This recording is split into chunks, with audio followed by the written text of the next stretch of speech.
Good morning, children. This is Karan, your assistant teacher, and I welcome you all in this online class of the Scottish Public School. Today, we are going to start the class of Class 6, Chapter 1, History. The chapter's name was Introducing History, and in the previous class, I taught till the monument. We will start about the sources of the history. There are many things like it was divided into two groups. One was archaeological sources, other was literary sources. One of the archaeological sources we are studying towards in this part of the archaeological sources, monument. So what are monuments? Monuments are the ancient building and the structures such as stupas, temples and mosques, tombs, places and forts. These are the buildings. These are the buildings which were made way back in some at some time. So they throw light on the social, religious and the cultural life of the people of the period in which they were built, rebuilt or altered. It means when it was made originally, after that when it was altered, after that when it was rebuilt or just had a kind of changing or modification. So for example, Sanchi Stupa in Madhya Pradesh is an important Buddhist monument.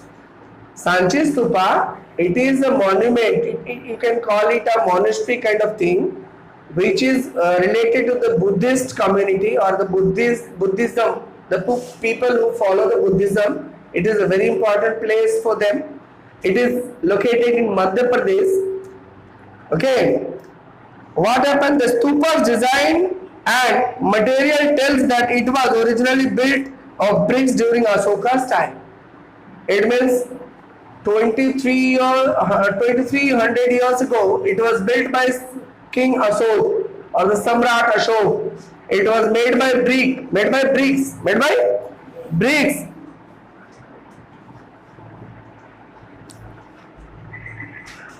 It was built of brick.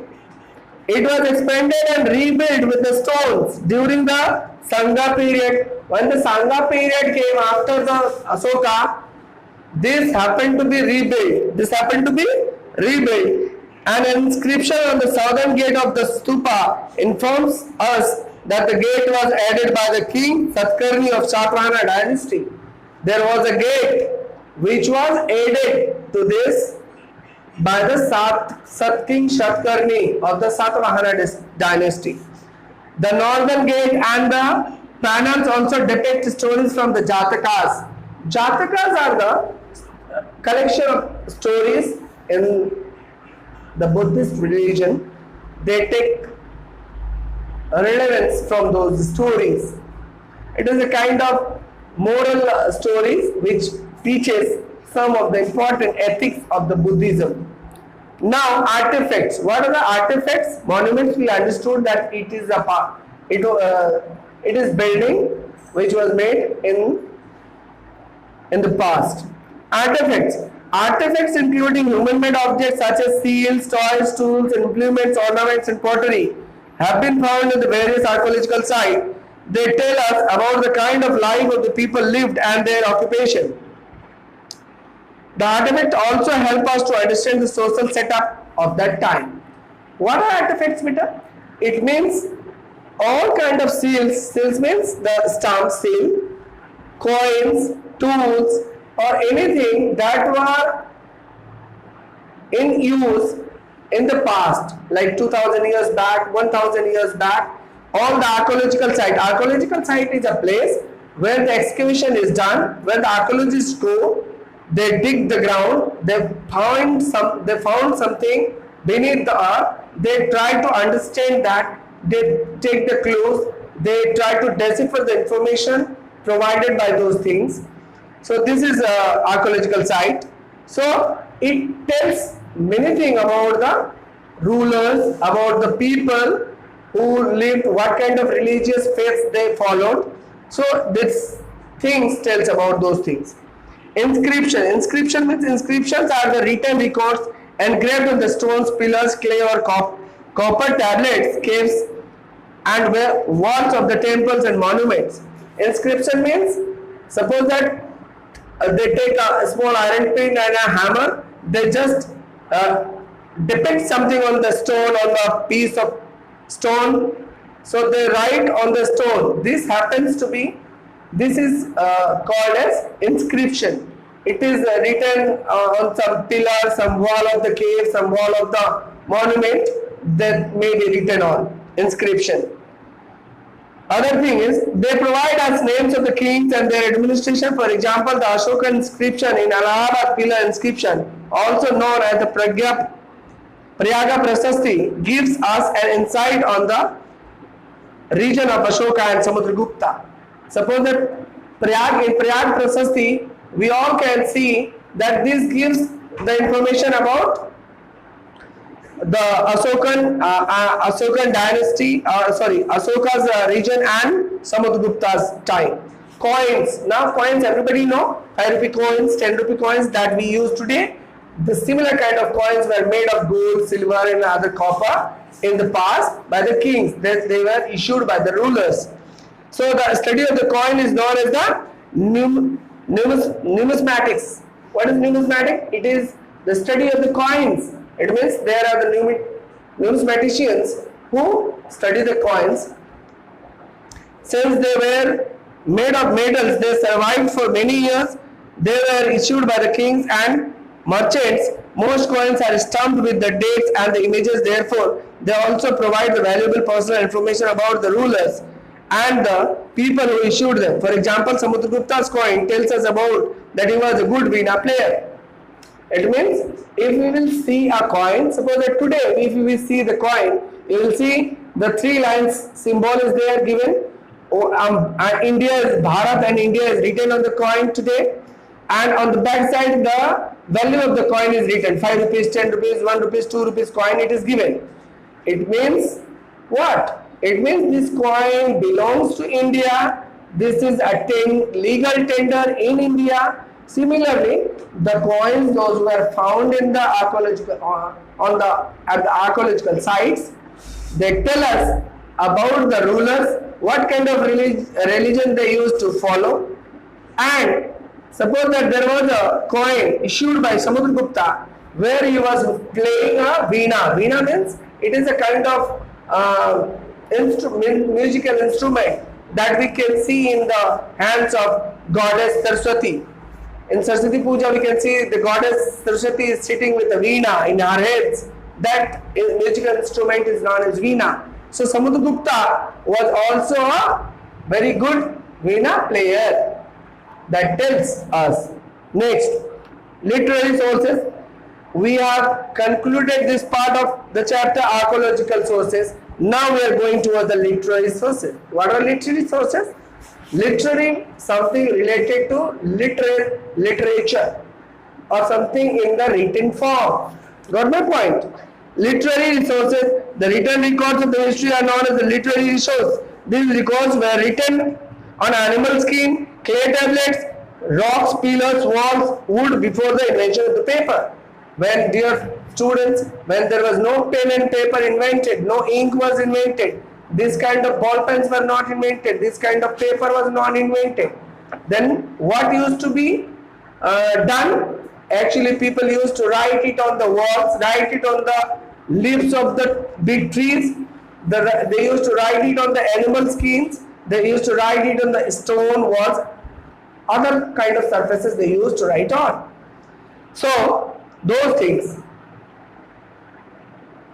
Anything that was written, that is available in the written form, is known as literary source of history. Got my point? Now, manuscripts. Manuscripts means manual scripts. Something which we write with our hands, by our own. That is manuscript.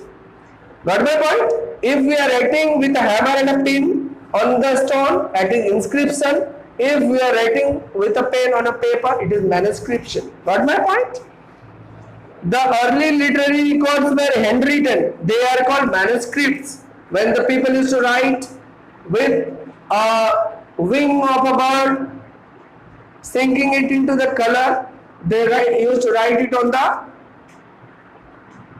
leaves of the trees. Those things were known as manuscripts. Today we are writing with a pen on a paper. It is also manuscription. Manuscripts were written on a palm leaves. Palm leaves means it used to be a big leaf. The bark of the birch tree and the letter on the paper. For your information, let me tell you one thing. The paper was firstly invented in China. The Chinese people invented the paper.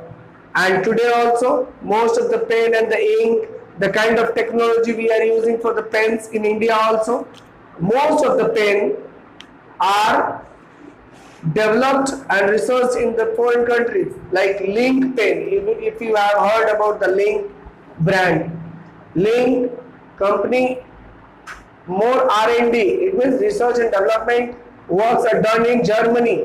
That is a German company maybe, or many other foreign companies are doing their business here in India. So we are not technically that sound. We can copy others' technology, but we cannot develop our real and mother technology. Got my point? We can develop, but we are not willing to do so. Over the years, many of these manuscripts got destroyed. Some of them are still preserved in the temples, monasteries, and archives. They throw the light on the social and economic life, religious beliefs, practices, and cultures of the particular period. Scripts and the languages. What is script, beta? Scripts and languages. Script means the language which has a totally different set of letters to write. The language is known as the script. It is known as lipi in Hindi. Like Hindi is written in Devanagari script, English is written in Roman script. But my point, Sanskrit is also written in Devanagari script. Punjabi is written in Gurumukhi script. Similarly, there are other scripts and languages. Many ancient societies developed their scripts. They gradually took the form of language. The language of ancient Indian literature dependent upon the region where it was written. Some of the languages include Prakrit, Pali, Sanskrit or Tamil. For example, the Mahabharata and the Ramayana were written in Sanskrit because they were authored in the northern part of India where Sanskrit was the main language. On the other hand, Silappatikaram and Mannimakalai were written in Tamil speaking areas of South India. It means Mahabharata and Ramayana were written in Sanskrit because where the place where this epic were written, the language of those areas was Sanskrit. The scholars of those time, like Maharishi Valmiki and Vedvyasa, were the scholars. They used to speak and use Sanskrit language. They have written these epics, Ramayana and Mahabharata in Sanskrit language. But Silappatikaram and the Meena Makalai, it's a Mani Makalai. It was written in Tamil because the Tamil scholars have written that. Got my point? Ancient literature. Now, what is ancient literature? Literature means something written. Ancient means in older days, in history, in the past years, most ancient literature were were memorized. They were passed on from one generation to the next orally. Later, these were written down on the palm leaves, bark of the bark, and animal skin. What happened, beta? Previously, there were no schools, no teachers, no nothing. But what happens? The gurus in the gurukuls, they had their memories. They had the information in their head. They used to pass all the information, knowledge and all kind of gyan to their students orally. They used to teach orally. There was no pen and no paper. And the time of Rishi Muni and in the time of Gurukuls, when the Acharya or the Gurus were there they used to shed their Gurukuls or ashramas into the forest, in the jungles. where students used to go there, they used to cook their food by themselves, they used to collect the firewood from the forest, and they used to cook the food for them, for their classmates, for the guru also. They used to dedicate themselves to in the hands of the guru, and guru used to teach them the good lessons, moral ethics about the religion and the dharma, about the karma, about all the good things. They used to teach them orally. It means for many years this was in practice, where the information was passed on from one generation to the other generation orally. After that, when the technology, when the script and the language was invented, these information, these oral informations were written down on the palm leaves, bark of the book, or the animal skin. Now, dear students, for example, the Vedas and the Puranas contain details of the rituals, prayers, and religious practices of the ancient past. They are classified as the sacred religious literary resources. The Vedas, Upanishads, Rig Veda, Yajur Veda, Sham Veda, Atharva Veda, these Vedas were written regarding to the religious faiths. They give us information in a very sacred way. So these are known as religious or sacred literary sources. The books, the granths, or the holy books of any religion, they are known as the sacred or the religious literary sources. Suppose that if we will talk about the Gita, the Ramayana, the Mahabharata, the Quran, the Bible, the Guru Granth Sahib, or any other religious holy books, they all will be termed as the sacred books, sacred literary sources. Excuse me. Many historical accounts and biographies were written by poets and foreign travelers, classified as non-religious and secular literature. They were written to record events, laws, and administrative regulations of the contemporary society. For example, Kautilya's Arthashastra, Indica, written by the Greek ambassador Megasthenes in the court of the Chandragupta Maurya, and writing of the Chinese travel Fa Hain and Huan Shang. They describe the political, social, and economic life of the certain period. It means during those durations or era, suppose that in Chandragupta's court, like Kautilya, he was also used to be known as Chanakya. He wrote Arthashastra, a book on economics. He gave total conclusion, a very good, very vast knowledge he put into that book, and found that Arthashastra, it is still very relevant and very useful book. And Indica was written by the Greek ambassador Megasthenes. Indica, it was a book about India. Similarly, the Huan Sang or the Fa Hain, they have written their travelers. They were the Chinese travelers, those who used to come to India for the education purpose. They write their experiences in India as a travelogue. It means when we travel to the new places, when we write about those experiences, we pen them down in our diaries. They are known as travelers. So, dear students, today I am leaving this chapter here only. We will conclude this chapter in the next lecture. And I would like to tell you one thing: A, B, C, and D also you have to attempt. You have to make these things by yourself. Do it in the rough copy, send it into the group so that I will be able to check it. But don't write it into the fair. I will provide you the PDF notes in the next class. Then only you will be proceeding to write it into the fair notebook. Thank you. Till then, bye-bye.